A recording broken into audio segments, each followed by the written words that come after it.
তো তোমাদের অ্যাকাউন্টসের questions paper already দেখো, এখানে সঠিক উত্তরগুলো এইগুলো না বিভিন্ন সালে কোন সালে পড়েছে সেটা মার্ক করে রেখেছি আমি, সেগুলো বই থেকে খুঁজে খুঁজে আমি প্রত্যেকটা উত্তর করেছি। তো এইগুলো একটু সময় নিয়েছে, তাই দেখো বিগত বছরে এটা আমাদের ছেলেদের সামনের বছরে এক্সামে কী কী পড়তে পারে, কোন কোন সাল থেকে গুরুত্ব কতটুকু পড়েছে সেগুলো জানানোর জন্য এইগুলো করেছি। তো কোন কোন সালে পড়েছে, সাল থেকে পড়েছে সেগুলো আমি এখানে মার্ক করে রেখেছি, দেখো সেগুলো। তো কোন সালের মধ্যে থেকে এগুলো এসছে সেগুলোই দেখো। এটা একটু ঘুরিয়ে এসছে, এটা 4,20,000, সেটা তোমার এসছিল 2,10,000। যাই হোক, দেখো এইগুলো উত্তরগুলো, এগুলো প্রথম নির্ণয় করতে গিয়ে এগুলো যেগুলো টোটালি দাগ আছে সেটা এগুলো ভুল, বিভিন্ন স্টুডেন্টরা আলাদা আলাদা করেছিল, সেইগুলো দেখো লক্ষ্য করো। এগুলো যেগুলো গোল দাগ পাকানো আছে। তারপরের পেজ দেখো, এগুলো আবার ওই সালের কোন কোন সালের পড়েছিল সেইগুলো, ঠিক আছে, দেখতে থাকো। এটা কিন্তু সিটটা হবে, এটা কিন্তু সিটটা হবে, বুঝতে পেরেছো? এগুলো ওরা 2-3টে দাগ দিয়েছে, সেগুলো কেটে দিয়ে তারপর সিটটা দেখিয়েছি। এটা দেখো 6 গুণ।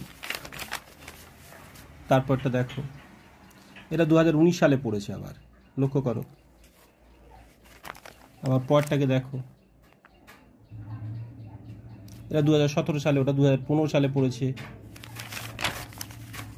তারপর এইগুলো না, এইগুলো আমি আমার যে বইগুলো আছে সেই বইগুলোতে কত নম্বর পেজে এই উত্তরগুলো পেয়েছি সেগুলো করে রেখেছি। এগুলো তোমাদের না দেখলেই চলবে।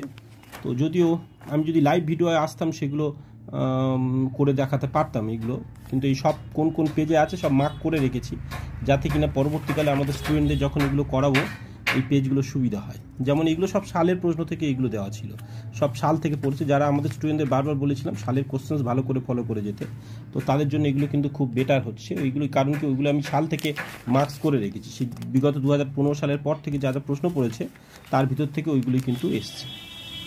তো তোমাদের সেগুলো ইন্ডিকেট করলাম যাতে তোমরা অনেকটা বুঝতে পারো যে কেমন ধরনের তোমাদের এগুলো হতে পারে আর কি। এই তো চলো আমি ইংলিশ ভার্সান্সটা তোমাদের দেখাই, এর উত্তর তো সামনে দিয়েছি, তাই বড় কোশ্চেন্সগুলো এগুলো ছোটো দেখাবো না, আমি বড় কোশ্চেন্সগুলোর ইংলিশ ভার্সান্স তোমাদের একটু দেখিয়ে নিচ্ছি, যাতে অনেকে বুঝতে পারে না যে বাংলা ভার্সান্সটা একটু দেখো। দেখো